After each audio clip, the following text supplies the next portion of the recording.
Herzlich willkommen. Gegenstand dieses Videos ist ein Fallbeispiel zur Präsentation unregelmäßiger Verben in einer interaktiven Excel-Tabelle. Die Produktion von Unterrichtsmaterialien ist Thema eines Workshops zum fächerübergreifenden Lernen. Das hier ist so eine Art Kostprobe vorab. Das Ganze findet natürlich dann live statt und da muss man sich dann auch anmelden. Das ist für Deutsche und Flüchtlinge kostenfrei, wenn sie den Voraussetzungen entsprechend auch sich anmelden. Das heißt, die Deutschen müssen bereit sein, Flüchtlinge zu unterstützen bei der Kommunikation in der deutschen Sprache. Und das ist also hier Voraussetzung. Die Flüchtlinge selbst müssen natürlich auch schon Deutschkenntnisse haben, mindestens den Level B1 des gemeinsamen europäischen Referenzrahmens. Wer dann verstanden hat, was hier in dem Video gezeigt wird, der kann das natürlich hinterher auf andere Themen übertragen. Alles ist denkbar vom Chemieunterricht mit dem Periodensystem, wo man auch die Daten als Tabelle vorliegen hat über Erdkunde, Geschichte, Kunst, Musik.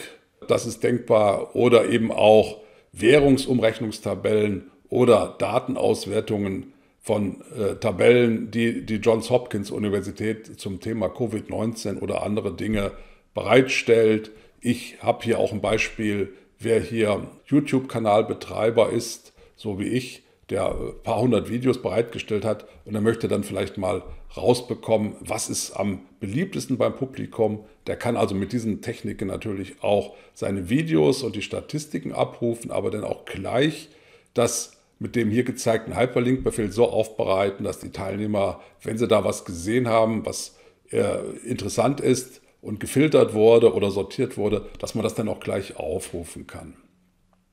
So, jetzt habe ich hier ein bisschen Vorrede gebracht, also das ist transferierbar. Das, was hier gezeigt wird, Nutzung von Power Query zum Abruf von Daten und dann auch die Nutzung der Hyperlink-Funktion beim Erstellen von Hyperlinks mit Excel, das ist transferierbar auf andere Themen. Jetzt wollen wir einfach mal beginnen und widmen uns dem Fallbeispiel, wie es in der Überschrift auch schon genannt wird. Das, was ihr hier seht, das ist eine Tabelle. Da steht in der ersten Spalte Verb. Und wenn ich darauf klicke auf eines, nehmen wir hier mal gleich das erste, backen, dann sehe ich hier die Konjugation des Verbs backen. Erstmal hier oben so ein bisschen Allgemeines, ein Video dazu, da wird es dann auch gesprochen. Hier unten sehe ich es dann geschrieben in den einfach konjugierten Verbformen, darunter dann Indikativ und Konjunktiv und Imperativ und wer weiß was alles. Und das funktioniert mit allen Verben, die wir hier haben. Und das ist also hier ein großer Vorteil. Excel ist also für mich die Zusammenstellungsmöglichkeit für beliebige Verben, ob ich da backen, kochen, befehlen, betrügen, biegen oder sonst was habe. Ich habe hier 150, es geht aber mit weiteren Hunderten. Alle Verben, die sind hier eben leicht zu finden.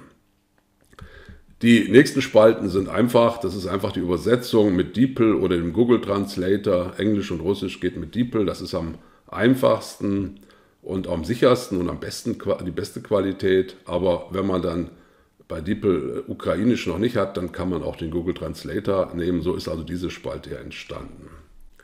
Die nächste Spalte ist auch berechnet mit Hilfe des Verbs und da ist dann, wenn ich darauf klicke, zu sehen, hier habe ich jetzt backen bei Google in der Suche eingegeben, im Zusammenhang mit dem Wort Verb und Wikipedia. Das führt dazu, dass ich hier keinen Unfug bekomme, sondern nur hochrelevante Sachen, geradezu wenn die Wikipedia mit hinzugenommen wird. Da sehen wir ja hier auch einen Bäcker, der da in der Backstube ist und da steht auch drunter Wiktionary. Das ist also aus der Wikipedia, genauso wie hier diese Google-Hupfs, die wir da sehen, oder hier die Backstube. Das ist aus der Wikipedia und dann haben wir hier unten aber auch noch andere Sachen, die mit Backen zu tun haben. So, gehen wir nochmal zurück, dann bin ich wieder hier. Das gleiche Schema habe ich dann also auch mit Videos gemacht. Da habe ich aber Backen und Bake eingegeben und dann habe ich hier die Videosuche eingestellt. Sieht man hier, steht Videos, ne? Eben waren es die Bilder, jetzt sind die Videos und das taucht dann hier oben auch auf in dieser Adresse, die dann später noch eine Rolle spielen wird. So, ich gehe dann mal zurück, dann bin ich jetzt wieder hier. Wir sehen hier 4 Register bei dem Browser. Das erste ist die Tabelle, meine Datenquelle, die ich brauche, um diese Verben zu finden. Es gibt hunderte von anderen Zusammenstellungen von Verben. Hier ist es jetzt meine eigene, dann habe ich auch kein Problem mit dem Urheberrecht. Hier sind also unter der Überschrift noch 149 unregelmäßige Verben zu finden. Und daneben, wie gesagt, die Übersetzungen, Bilder und Videos. Und das, was da als Konjugation verwendet wird, da sehe ich also hier die entsprechende URL. Ja, dann komme ich zu der Webseite, wo Backen steht. Und wenn ich da statt Backen, Kochen, Braten oder sonst was trinken hinschreibe, dann habe ich die entsprechenden Unterrichtsmaterialien, die hier unten drunter stehen, eben auch für andere Verben. Und das Gleiche gilt, wenn ich hier statt Backen, Kochen, Braten oder sonst was einsetze, dann habe ich die entsprechenden Bilder oder die entsprechenden Videos. Das liefert mir dieser Link, der hier gleich von Excel systematisch berechnet wird. So, wir gehen hier zurück. Ich habe hier diese Zusammenstellung der Verben, der 149 Verben unter der Überschrift und die will ich mir jetzt herholen. Und dazu brauche ich natürlich, damit ich das nicht eingeben muss, dazu brauche ich hier oben die URL, diese Adresse, die kopiere ich mir und dann starte ich Excel. Da ist es. Da fange ich jetzt mit einer leeren Arbeitsmappe an. Ich habe hier die aktuelle Version Microsoft 365 mit Excel und da nehme ich die leere Arbeitsmappe und da will ich jetzt meine Datenquelle erstmal einsetzen. Da hat Excel was Fantastisches, das heißt Power Query und das bekomme ich, wenn ich auf Daten gehe und Daten abrufen. Also das gibt es natürlich auch bei mir im Kurs auch noch mal etwas langsamer, aber Sie können ja hier jederzeit das Video anschauen und schauen, an welcher Stelle ich im Menü was auswähle und dann wähle ich jetzt hier aus anderen Quellen aus und da aus dem Web. Und jetzt kommt ein Dialog und da steht URL, das heißt, ich füge jetzt genau das ein, wo meine Daten stehen und das habe ich ja eben kopiert und das füge ich hier ein. Und da steht diese Webseite, die ich da eben, wo ich die Adresse kopiert habe, klicke auf OK. Und jetzt wird gesucht und da wird angezeigt, aha, da gibt es ein Dokument und da ist auch eine Tabelle eingebettet. Wenn es mehrere wären, würde hier noch Tabelle 1, 2, 3 stehen, weil ich habe diesen Tabellen keinen Namen gegeben. Und wenn ich darauf klicke, auf Tabelle 0, dann sehe ich hier rechts in der Vorschau genau das, was ich eben schon mal gezeigt habe, nur eben jetzt ohne Hyperlinks und Schnörkel und Formatierung. Jetzt ist es eben im einfachen Text. So, und da wähle ich jetzt hier unten Daten kombinieren, nicht Daten kombinieren, Daten transformieren. Dann kann ich nämlich noch einige Einstellungen vornehmen. Zum Beispiel sehen wir hier, dass die erste Zeile noch nicht als Überschrift erkannt wurde. Da steht hier als erste Zeile Verb, dann EN mit Englisch, Russisch, Ukrainisch, Bilder und Videos. Das soll aber als Überschrift verwendet werden. Deshalb klicke ich hier drauf. Jetzt rückt das alles eins hoch und die erste Zeile ist jetzt Backen. Und darunter kommen dann die anderen 148 Verben. Das können beliebig viele sein, das heißt mehr wie 1 Million geht nicht, weil es muss ja hinterher in eine Excel-Arbeitsmappe auch reinpassen. So, hier haben wir also dann den ersten Schritt. Jetzt brauche ich aber nicht alle Spalten. Die Bilderspalte, die will ich ja selber berechnen. Da klicke ich also auf Bilder und entferne die. Spalte entfernen. Und das mache ich auch mit den Videos. So, jetzt habe ich also die Vorbereitung gemacht und jetzt muss ich das Ganze schließen und laden. Da klicke ich darauf und jetzt habe ich hier gleich meine Daten und da habe ich also jetzt das, was ich verwenden will. das Verb habe ich jetzt als reinen Text. Und daraus will ich ja den Link für die Konjugation berechnen und genauso hier hinten noch die Bilder und die Videos zum Verb. Wie mache ich das?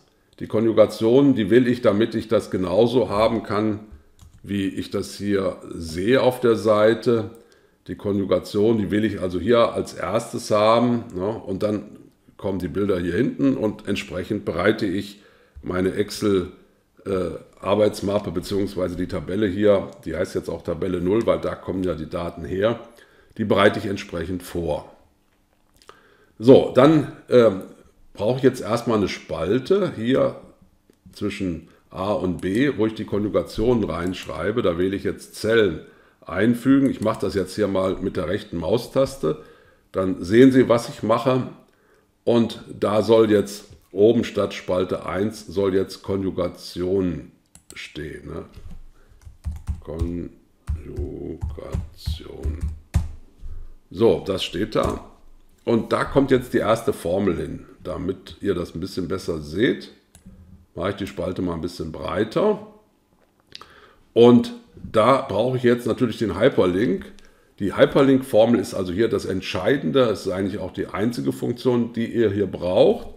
Und damit ich da was habe, was ich da berechnen kann für die Konjugation, brauche ich jetzt erstmal hier oben dieses hier. Ne? Das geht ja ein. Bis auf Backen, ne, ist das fest, aber statt Backen soll ja später kochen, braten, trinken und essen und was alles so gibt, soll da möglich sein. So, ich habe ja diesen entsprechenden Hyperlink kopiert, der verallgemeinert für alle Verben zutreffen soll, und da kopiere ich den, gehe jetzt nach Excel. So, jetzt habe ich hier die erste Formel hinzuschreiben, die fängt an mit gleich Hyperlink. Klicke ich doppelt auf die richtige Funktion drauf und dann füge ich ein, was ich eben kopiert habe, diesen konstanten Teil, und den muss ich hier in Gänsefüßchen setzen. Das, was also unveränderlich ist und nicht aus einer Zelle entnommen werden soll, das kommt in Gänsefüßchen, also bis vor das Wort backen, das ist schon mal fest.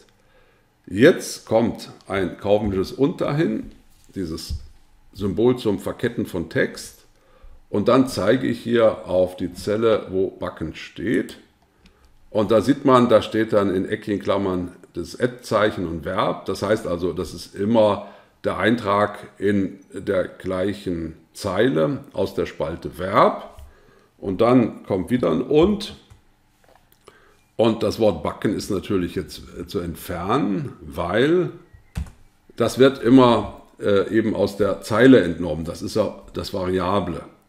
Dahinter muss dann noch dieses HTM ergänzt werden. Da habe ich jetzt daneben geklickt. Da muss ich erstmal bestätigen, dass ich den Fehler erkannt habe. Da muss nämlich jetzt noch ein Gänsefüßchen hinter. So, das ist also jetzt der Hyperlink. Der ist jetzt vollständig. Also fester Teil, vorne HTTPS beginnen, dann kommt das Verb, was variabel ist und aus der Spalte A kommt, immer aus der gleichen Zeile. Und dann kommt der Rest, das HTM, was also die Webseite dann kennzeichnet, das Ende, ne, HTML ist das. So, und jetzt muss ich da noch die freundliche Adresse hinschreiben, so heißt das hier, steht ja auch freundlicher Name, nicht freundliche Adresse, sondern freundlicher Name. Vorne das, was vor dem Semikolon ist, ist die Hyperlink-Adresse, und jetzt, was soll denn da stehen? Und das ist dann auch nochmal das Verb, das heißt, ich klicke also hier nochmal auf Backen und dann steht da Adverb und dann mache ich die Klammer zu und drücke die Enter-Taste. Und jetzt kann ich das bis unten hin kopieren, dadurch, dass ich hier auf das kleine schwarze Kästchen, das Ausfüllkästchen, doppelt klicke, und dann kann ich schauen, ob es auch bis unten hin in die 150. Zeile kopiert ist. Da steht zwingen, gucken wir mal, ob zwingen auch funktioniert. Dann haben wir den Test gehabt, hier steht zwingen, zwang, gezwungen, hat gezwungen und so weiter. Ein Video ist auch dabei, also das ist immer die gleiche Machart, toll gemacht, muss man sagen.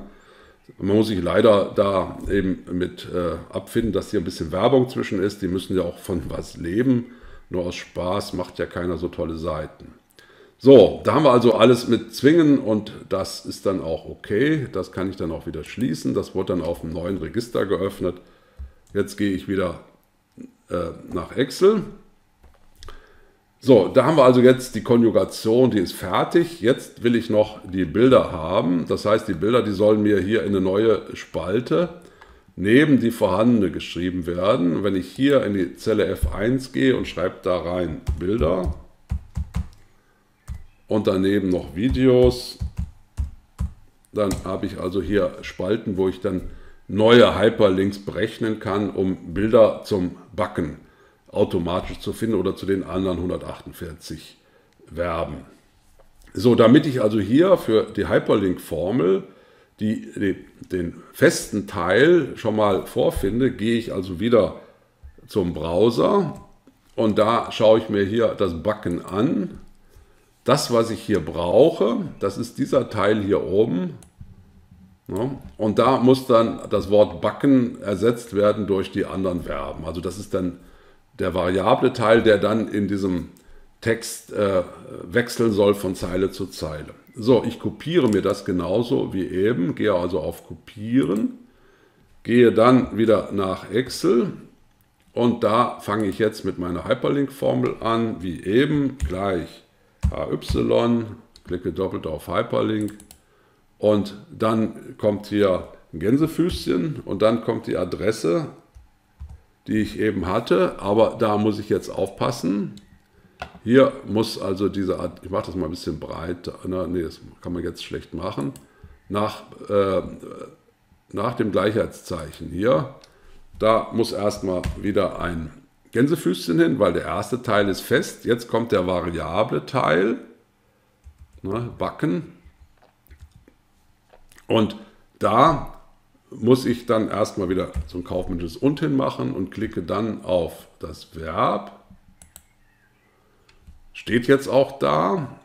Und jetzt kommt nach dem Verb wieder ein kaufmännisches Und. Und dann kommt hier ein Gänsefüßchen.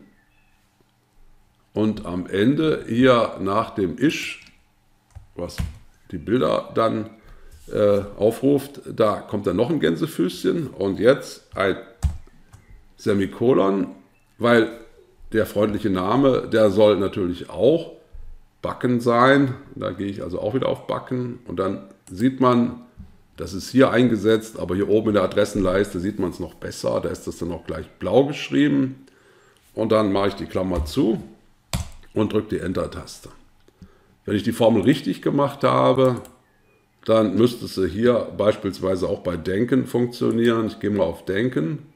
Ja, da sehen wir hier Denken, Verb Wikipedia und da sehe ich hier diese ganzen Assoziationen. Das ist ja der Sinn der Bilder, dass man sich mit Denken was vorstellt, nicht nur das Wort allein, sondern hier haben wir auch den Menschen in der Denkerpose. So, das funktioniert, kann ich auch wieder schließen und dann gehe ich hier zurück und habe also hier die Spalte Bilder aufbereitet. Jetzt geht es weiter mit den Videos. Da brauche ich aber auch erstmal wieder den Teil, den ich dann passend zurechtschneide. Und da gehe ich also auch wieder hin. So, hier habe ich jetzt die Videos zum Backen. Man sieht das auch hier, Videos und Backen und Bake steht da. Das heißt, der deutsche Begriff und der englische, die ich mir also dann da zusammenstellen muss. So, das ist dann hier der schwierigste Teil, dass ich das dann hinterher mit einem Plus, so steht es auch hier, zusammenfüge. So, dann gehe ich hier hin. Ich brauche hier oben den Link, den ich dann automatisch über Excel berechnen lasse für andere Verben. Da kann ich jetzt mit der rechten Maustaste das auch wieder besser zeigen, dass ich das kopiere. So, dann gehe ich hier nach Excel, fange an mit einem Gleichheitszeichen und dann habe ich hier die Hyperlink-Funktion mit der Hyperlink-Adresse. Geht genau wie eben, fängt wieder mit dem Gänsefüßchen an. Dann füge ich den Text ein Und da muss ich jetzt etwas mehr nachdenken. Ich mache das hier oben mal in der Bearbeitungszeile nach dem Q gleich, ne, Query oder wie auch immer, da mit Q, was damit gemeint ist. Da kommt jetzt ein kaufmännisches und dann zeige ich hier auf das Verb und dann kann ich hier backen erstmal wegmachen, weil das ist ja jetzt schon ersetzt. Jetzt kommt wieder ein und dann ergänze ich in Gänsefüßchen das Plus. Das muss also, weil es eine Konstante ist, in Gänsefüßchen geschrieben werden. Und jetzt kommt wieder ein kaufmännisches und dann kommt das englische Wort dazu. Und das ist hier bake. Und dann wieder ein und. Und jetzt kann ich das Wort bake dahinter auch wegmachen, ne, weil jetzt ist das variabel. So, und jetzt ist der Rest, der muss jetzt in Gänsefüßchen gesetzt werden. Da muss ich aufpassen, dass ich hier wirklich noch ein und gemacht habe, weil vor Source muss das und stehen, weil ich will ja jetzt die Videos abrufen. Und danach muss dann auch nochmal ein Gänsefüßchen und ein Semikolon. Und dann zeige ich hier wieder auf Backen. Und da steht da auch wieder in eckigen Klammern Verb. Dann mache ich die Klammer zu und schaue mir das an. Da steht jetzt Backen. So, wollen wir mal schauen, wenn ich das jetzt mal nur nach unten ein bisschen kopiere, ob das jetzt auch bei Beißen funktioniert. Ja, da steht's, ne? Beißen und Byte ist eingetragen. Dass Videos ausgewählt werden, sehen wir hier. Und hier sind dann also auch so ein paar Punkte, die mit Beißen zu tun haben. Also ein paar Videos hier, Beißen bitte oder Byte back. Da steht also auch Beißen drin. Also wir sehen, das sind Videos, wo das Wort Beißen drin vorkommt. Das funktioniert. Also gehe ich zurück.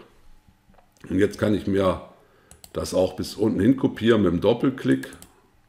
Und dann habe ich also hier bis unten hin die Verben. Und ja, meine Tabelle ist fertig. Die kann ich also jetzt verwenden, um sie mit der Zwischenablage über Word dann im Internet einzusetzen oder als PDF-Material zu publizieren. So, da habe ich jetzt meine Tabelle und die kann ich jetzt verwenden, beispielsweise um sie auf der Webseite so einzusetzen, wie wir sie eben gesehen haben. Oder ich kann sagen, das soll jetzt PDF-Material werden und über den Zwischenschritt Word soll das dann entsprechend aufbereitet werden. So, wollen wir mal schauen. Jetzt kopiere ich mir das von hier bis unten hin in die Zwischenablage. Ich will ja noch zeigen, wie man daraus PDF macht oder eben eine Webseite. Wähle Kopieren aus, gehe nach Word, das rufe ich jetzt auf. Und da mache ich jetzt neues leeres Dokument und da wähle ich jetzt erstmal Querformat aus, Layout, Ausrichtung, Querformat. Und dann kann ich das einfach einsetzen, übers Register Start, einfügen, ja, einfach das so wie es ist. So, dann haben wir hier mehrere Seiten. 5 sehe ich da unten, 6 Seiten, auf der 6. Seite ist nur noch die Absatzmarke. Da kann man jetzt noch einstellen, das will ich jetzt also jetzt nicht zum Word-Kurs machen, dass die erste Zeile wiederholt wird. Das finden wir hier bei Layout und Überschriften wiederholen. Und dann habe ich auch auf der zweiten Seite die Überschrift. So, jetzt soll das Ganze noch als PDF gespeichert werden.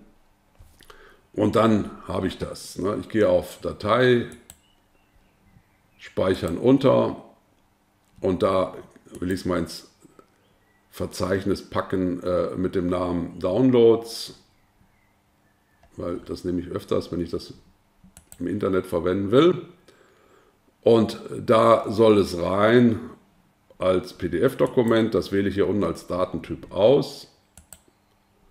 Und da steht dann auch schon Datei nach dem Veröffentlichen öffnen. Dann kann ich auch gleich Probe machen, gehe auf Speichern und gibt es schon, weil ich es vorher schon mal gemacht habe, deshalb überschreibe ich die. Und dann gibt es hier die Konjugation als PDF und da kann man schauen, ob das funktioniert. Ich gehe hier mal auf Helfen und da haben wir schon die Konjugation. Da ist alles drin, auch ein Video, also das funktioniert. Dann gehe ich zurück, dann bin ich bei Helfen und dann müsste ich ja auch Bilder dazu finden. Da ist es, steht auch wieder Helfen und helfen können, Erste Hilfe und so weiter, passt auch. Und mal schauen, ob das auch mit den Videos funktioniert hat. Und dann gehe ich hier auf Helfen und dann Online-Banner, Help, Hilfe zur Selbsthilfe, Spenden und Hilfe zur Selbsthilfe und so weiter. Also passt auch. Wir sehen, die Produktion des PDF-Dokuments hat also mit Hilfe von Excel und dem Zwischenschritt über Word funktioniert. Das kann ich mir also jetzt schließen. Änderungen brauche ich nicht speichern. Und hier habe ich also jetzt meine Excel-Arbeitsmappe. Die sollte ich natürlich speichern, weil da sind alle Dinge drin, die ich dann auch verwenden könnte. Wenn ich hier jetzt mit anderen Verben was mache, auch wenn ich die jetzt nicht verknüpfe, ich kann ja hier die Spalte A, die kann ich ja hier auch entsprechend mit eigenen Begriffen füllen. Wenn ich da jetzt schuften reinschreibe, schuften, dann wird das hier schon als Konjugation abgebildet und auch als Bilder. Ich muss nur noch die Übersetzungen, die muss ich dann hier reinbringen. Jetzt wollen wir mal schauen, damit Sie also sehen, schuften, da habe ich schuftet, schuftete, hat geschuftet und entsprechende Konjugationen darunter sehen wir. Und wenn ich dann wieder zurückgehe nach Excel, Bilder zum Schuften haben wir hier auch, Schuften und so weiter, Werken, wird da assoziiert und beim Video wollen wir schauen, was es da gibt. Portugal, Zimber, Visum, Asiaten schuften für den EU-Pass, also da steht Schuften auch drin.